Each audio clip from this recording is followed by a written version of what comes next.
तुमने मुझसे पूछा था कि मैं पैसे कैसे कमाती हूं, मैंने कार कैसे खरीदी और इतनी छोटी उम्र में इतने अच्छे घर में कैसे रहती हूं। हाँ, आरोही ने कहा, मैं ये सारा पैसा अमीर मर्दों के साथ सोने से कमाती हूं। मैं उनके साथ सोती हूं और वो मुझे एक रात के लिए बहुत सारा पैसा देते हैं। तुम मर्दों से पैसे लेती हो, लेकिन लेकिन मैं मर्दों के साथ नहीं सो सकती। मेरी माँ ने मुझे कहा था कि मर्दों के साथ सोकर पैसे कमाने से अच्छा है कि मैं खुद मेहनत करके कमाऊं। आरोही ने भोलेपन से कहा, तो फिर तुम्हारी माँ कहाँ है? क्या वो ज्यादा तकलीफ की वजह से मर नहीं गई? वो यहां क्यों नहीं है तुम्हें बचाने के लिए? क्या तुम भी उसकी तरह तकलीफ में मरना चाहती हो?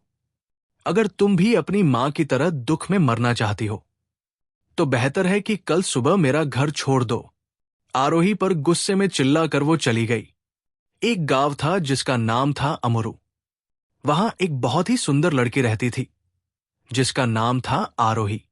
वो इतनी सुंदर थी कि बहुत से लड़के उसके साथ सोने की कोशिश करते थे। उसकी मां शोभा जब ये सब देखती तो बहुत परेशान हो जाती थी। उसने अपनी बेटी को चेतावनी देना शुरू कर दिया था कि वो किसी भी लड़के के बहकावे में ना आए। उसने कहा, मेहनत करके खुद पैसा कमाना बेहतर है, बजाय इसके कि किसी लड़के के साथ सोकर पैसा कमाया जाए। वो तुम्हारे पीछे तुम्हारी हंसी उड़ाएंगे और तुम्हारी इज्जत को खराब करेंगे। खुद मेहनत करो और अपनी जरूरतें पूरी करो। अगर तुम इन लड़कों पर पैसे के लिए निर्भर हो गई तो जब वो पैसे देना बंद कर देंगे तब तुम कुछ भी नहीं कर पाओगी।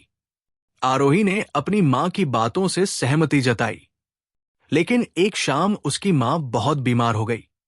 आरोही घबरा गई और परेशान हो गई। वो अपनी मां को खोने से डरने लगी क्योंकि उनके पास दवा खरीदने के लिए पैसे नहीं थे। उसने अपनी मौसी कमला को फोन किया, जो उसकी मां की छोटी बहन थी। वो शहर में रहती थी और शादीशुदा थी, लेकिन उसकी मौसी ने कहा कि फिलहाल उसके पास पैसे नहीं है इलाज के लिए। आरोही ने फिर खेतों में काम करना और छोटे मोटे मजदूरी के काम करने शुरू कर दिए ताकि वो अपनी मां की दवाइयों के लिए पैसे कमा सके। एक सोमवार की सुबह आरोही अपने एक ग्राहक के खेत में काम करने के लिए घर से निकली। अपनी मां को अकेले घर पर छोड़ दिया। उसकी मां की तबीयत और बिगड़ गई और वो दर्द से कराहने लगी। वो मदद के लिए पुकारने लगी, लेकिन आसपास कोई नहीं था जो उसकी आवाज सुन सके या मदद कर सके। उसी दिन शाम को आरोही अपने काम से वापस आई। वो बहुत खुश थी क्योंकि उसे उसके काम के अच्छे पैसे मिले थे। वो अपनी मां के पास गई ताकि उसे खुशखबरी सुना सके। वो बताना चाहती थी कि उसने जो पैसे कमाए हैं उससे उसने दवा खरीद ली है। लेकिन जब वो कमरे में गई तो देखा कि उसकी मां बिस्तर पर बिल्कुल शांत लेटी हुई है। उसने मां का हाथ पकड़ा तो हाथ ठंडे थे। उसने मां का हाथ उठाने की कोशिश की, लेकिन वो अपने आप गिर गया। आरोही को यकीन नहीं हो रहा था। उसने मां को जोर से हिलाया, लेकिन तब उसे एहसास हुआ कि उसकी मां मर चुकी है। आरोही जमीन पर गिर गई और जोर जोर से रोने लगी। उसका दर्द और दुख बहुत गहरा था। गांव के लोग उसकी आवाज सुनकर घर के पास आ गए और देखा कि शोभा की मौत हो चुकी है। उन्होंने तुरंत शोभा की बहन कमला को खबर दी, जो शहर में रहती थी। कुछ ही घंटों में कमला अपने पति रमेश के साथ गांव पहुंच गई। पैसे की तंगी की वजह से उन्होंने उसी दिन शोभा का अंतिम संस्कार कर दिया। अंतिम संस्कार के बाद कमला ने आरोही से कहा कि वो उसके साथ शहर चले, क्योंकि मां की मौत की वजह से वो बहुत दुखी है और खुद को नुकसान पहुंचा सकती है। अगले दिन गांव छोड़ते समय आरोही का दिल टूट गया, लेकिन उसने अपनी मौसी के साथ शहर जाने का फैसला कर लिया। कुछ हफ्तों बाद जब आरोही अपनी मौसी के घर रह रही थी तो उसके मौसा रमेश ने आरोही के शरीर को नोटिस करना शुरू कर दिया। हालांकि आरोही सिर्फ 19 साल की थी, लेकिन वो बहुत सुंदर और आकर्षक थी। रमेश की नजरें उस पर से हटती नहीं थी। उसने सोचा कि वो किसी दिन आरोही को अपने घर ले आएगा।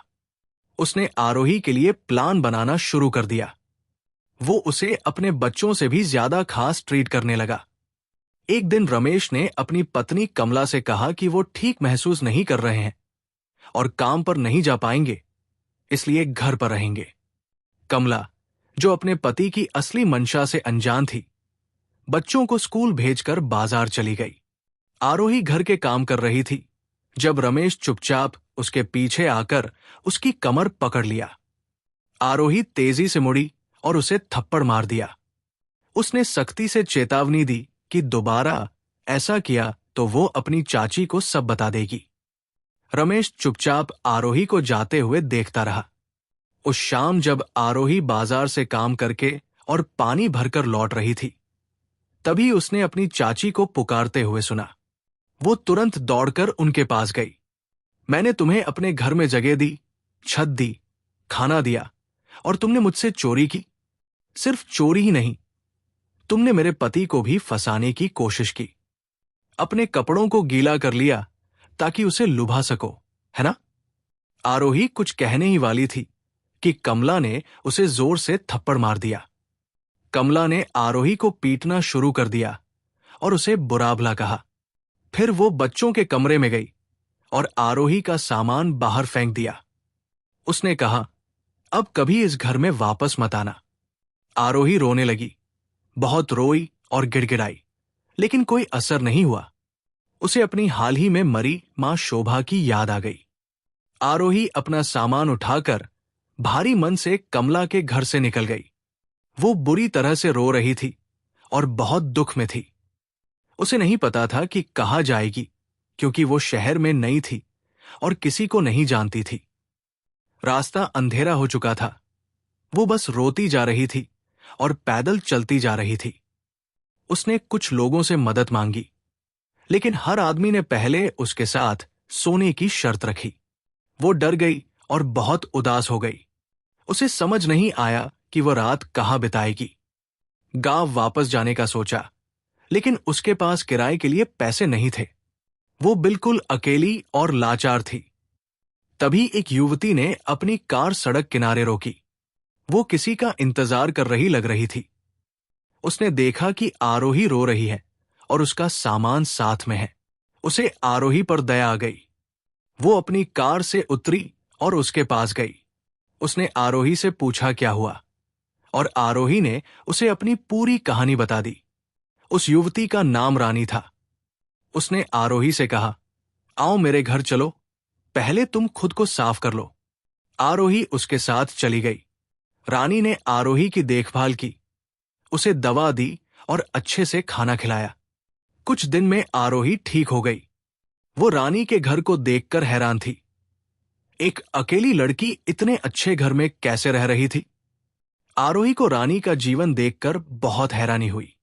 उसे समझ नहीं आ रहा था कि इतनी कम उम्र में और अकेले रहते हुए वो इतना पैसा कैसे कमा रही थी। उसने ठान लिया कि वो अब रानी से सीधा पूछेगी। रात को आरोही ने रानी से पूछा, आंटी, आपके पास इतना पैसा कैसे है? आप इतनी सुंदर जगह में कैसे रहती हैं? मैं भी आपकी तरह पैसा कमाना चाहती हूं। आरोही ने मासूमियत से कहा। रानी मुस्कुराई और बोली, मैं तुम्हें बाद में बताऊंगी। फिर जब आरोही सो रही थी, रानी ने उसे जगाया और कहा, तुमने पूछा था कि मैं पैसा कैसे कमाती हूं, कार कैसे खरीदी और इतने अच्छे घर में कैसे रहती हूं? हाँ, आरोही ने सिर हिलाकर कहा, मैं अमीर मर्दों के साथ सोती हूं। वो मुझे सिर्फ एक रात के लिए बहुत सारा पैसा देते हैं। तुम मर्दों से पैसा लेती हो? लेकिन मैं मर्दों के साथ नहीं सो सकती, आरोही ने कहा। मेरी मां ने कहा था कि पैसा खुद मेहनत से कमाना चाहिए, न कि मर्दों के साथ सोकर। आरोही ने फिर मासूमियत से सिर झुका लिया। तो तुम्हारी मां कहाँ है? क्या वो ज्यादा दुख सहने की वजह से नहीं मरी थी? अब वो यहां क्यों नहीं है तुम्हें बचाने के लिए? क्या तुम भी उसी की तरह दुख झेलकर मरना चाहती हो? अगर तुम भी अपनी मां की तरह दुख में मरना चाहती हो, तो कल सुबह मेरा घर छोड़ दो, रानी ने गुस्से में कहा और आरोही को छोड़कर बाहर चली गई। आरोही बिस्तर पर लेटी रही और उसकी आंखों से आंसू बहते रहे। वो पूरी रात रानी की बातों को सोचती रही। वो सोचती रही कि उसकी माँ, जिसने उसे कभी मर्दों के साथ न सोने की सलाह दी थी, आज इस दुनिया में नहीं है, क्योंकि उसने बहुत कष्ट झेले थे। अब वो खुद एक ऐसे शहर में है जहां वो किसी को नहीं जानती। अगर वो सड़कों पर नौकरी ढूंढने जाएगी तो मर्द पहले उससे संबंध बनाना चाहेंगे, फिर मदद करेंगे। गांव वापस जाना भी कोई विकल्प नहीं था। वहां तो बस दूसरों के खेतों में काम करके मूंगफली जैसी छोटी मजदूरी ही मिलती। आरोही बहुत परेशान थी। वो तय नहीं कर पा रही थी कि अपनी मां की सिखाई नैतिकता का पालन करे या उस रानी का साथ दे जिसने उसे सहारा दिया था। वो आंसुओं में ही सो गई। अगली सुबह आरोही ने रानी से कहा कि उसने सोच लिया है। वो अब और दुख नहीं सहना चाहती और उसने तय कर लिया है कि वो रानी के काम में उसका साथ देगी। रानी बहुत खुश हुई, क्योंकि आरोही जैसी सुंदर लड़की बहुत सारे ग्राहक खींच सकती थी। रानी ने आरोही से एक समझौता किया। जो भी पैसे ग्राहक से मिलेंगे उसमें से 30% हिस्सा रानी का होगा। रानी आरोही का पहला ग्राहक लेकर आई। वो जुनैद था, बहुत बड़ा और जाना माना आदमी। वही पहला आदमी था जिसने आरोही के साथ संबंध बनाए। उसने आरोही को पूरी तरह इस्तेमाल किया और बहुत खुश हुआ। उसने रानी को आरोही जैसी लड़की लाने के लिए अच्छा पैसा दिया। रानी कमरे में आई और आरोही को रोते हुए देखा। उसने उसे सांत्वना दी और कहा कि धीरे धीरे आदत हो जाएगी। फिर उसने आरोही को उसके हिस्से के पैसे दिए, एक बहुत बड़ी रकम जो आरोही ने अपने जीवन में कभी नहीं देखी थी। आरोही बहुत खुश हो गई और अपना सारा दर्द भूल गई। इसके बाद आरोही ने मर्दों के साथ सोने का सफर शुरू कर दिया। 3 साल बाद उसने तय किया कि वो अब रानी को कोई पैसा नहीं देगी। वो रानी का घर छोड़कर अकेली रहने लगी। अब वो इस धंधे की रानी बन गई थी। उसकी सुंदरता ने उसे बहुत सारे ग्राहक दिलाए। अब वो सिर्फ मंत्री और शहर के बड़े बड़े अमीर लोगों के साथ ही संबंध बनाती थी। कुछ ही महीनों में आरोही ने खुद के लिए एक घर और एक कार खरीद ली। वो अपने काम में इतनी मशहूर हो गई कि हर कोई उसे जानता था। वो अपनी जिंदगी का मजा ले रही थी और अपने बीते समय को भूल चुकी थी। कई सालों बाद एक सुंदर शाम को जब आरोही अपनी कार से घर लौट रही थी तो उसने एक औरत को 3 बच्चों के साथ देखा। वो औरत उसे जानी पहचानी लगी।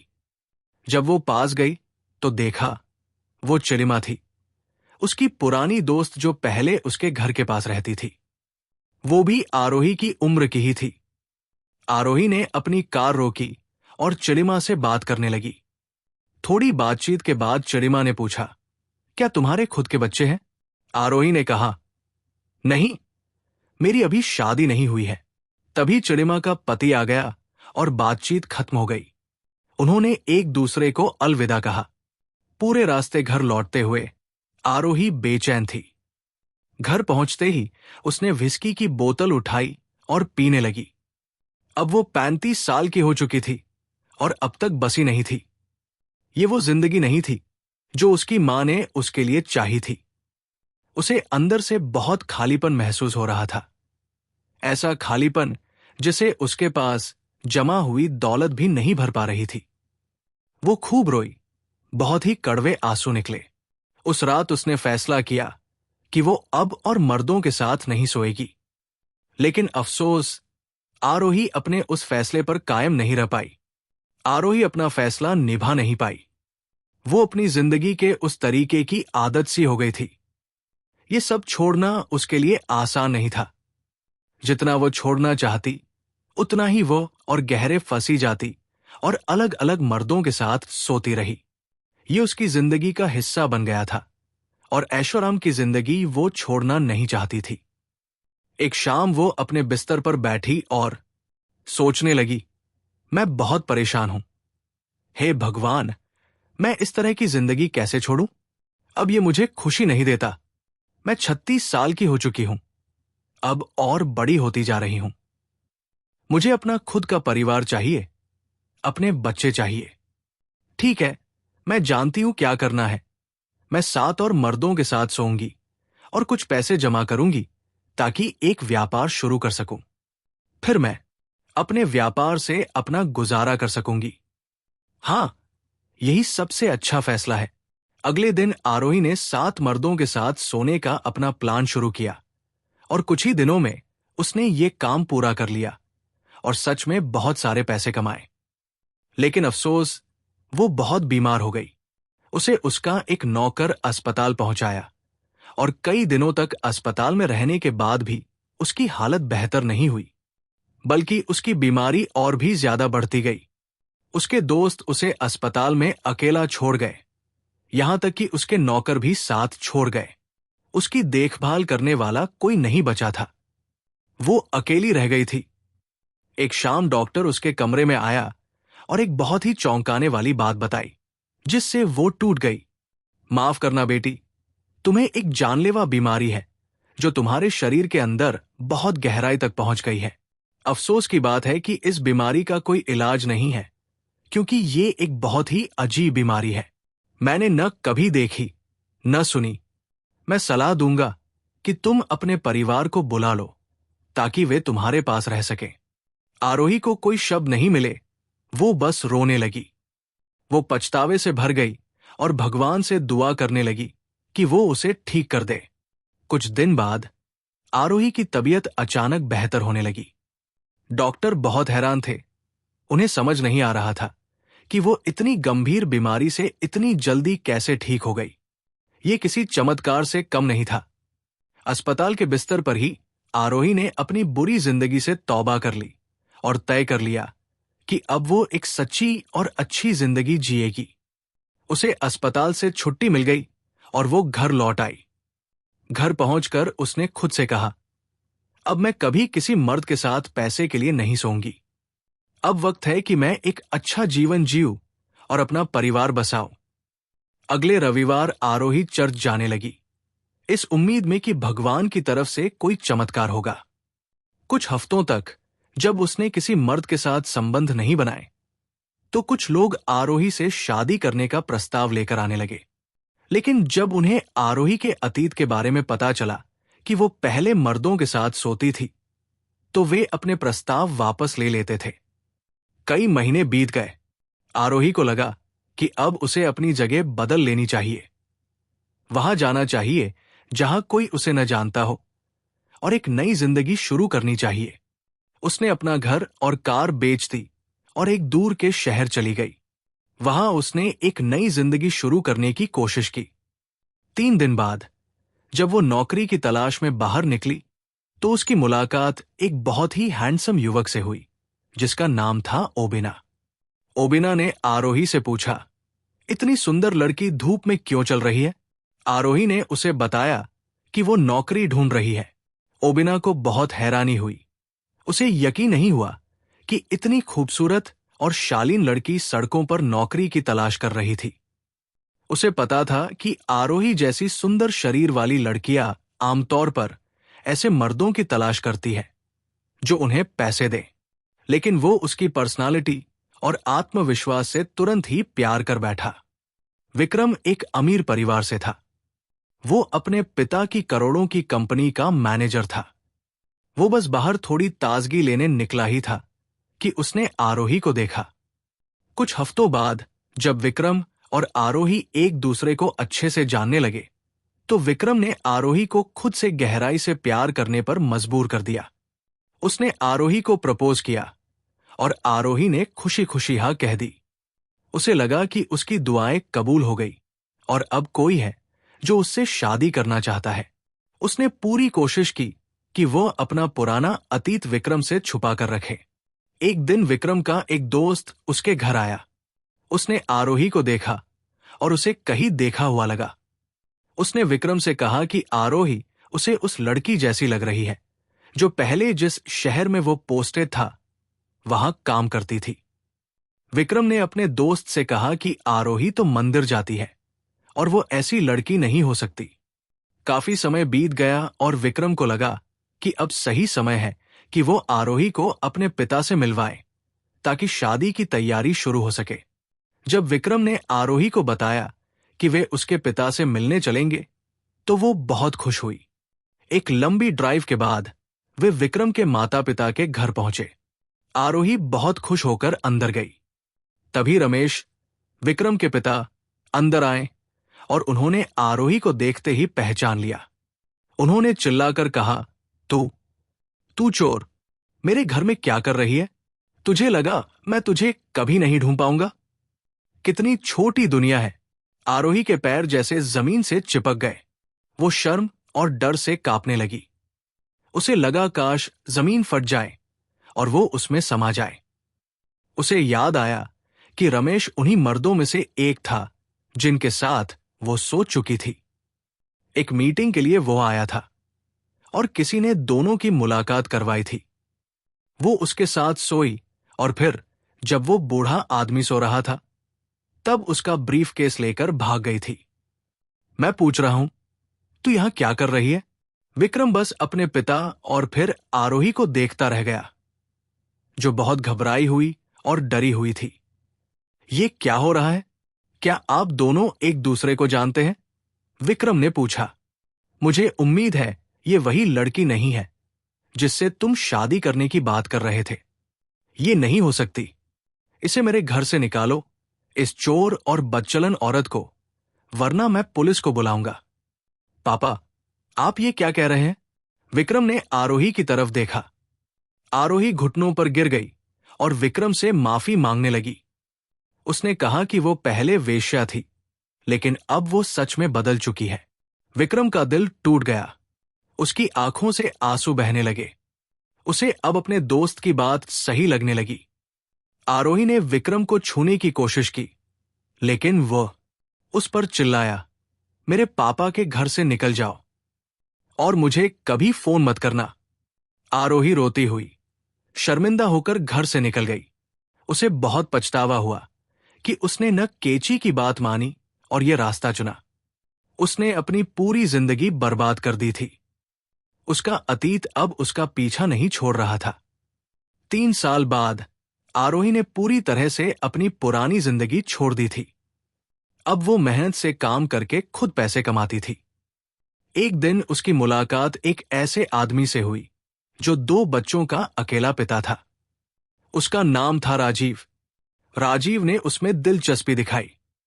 इस बार आरोही ने शुरू से ही उसे अपने अतीत के बारे में सच्चाई बता दी, लेकिन राजीव ने उसे अपनाया और कहा, मैं तुमसे इसलिए प्यार नहीं करता कि तुम पहले क्या थी, बल्कि इसलिए करता हूं कि आज तुम कौन हो। मुझे विश्वास है कि तुम अब बदल चुकी हो और एक अच्छी इंसान बन चुकी हो। मैं चाहता हूं कि तुम और बेहतर बनती जाओ। उन्होंने अपनी शादी की तैयारियां शुरू कर दी। वे आरोही के गांव गए, जहां आरोही की मौसी कमला और मामा रमेश वापस आ गए थे।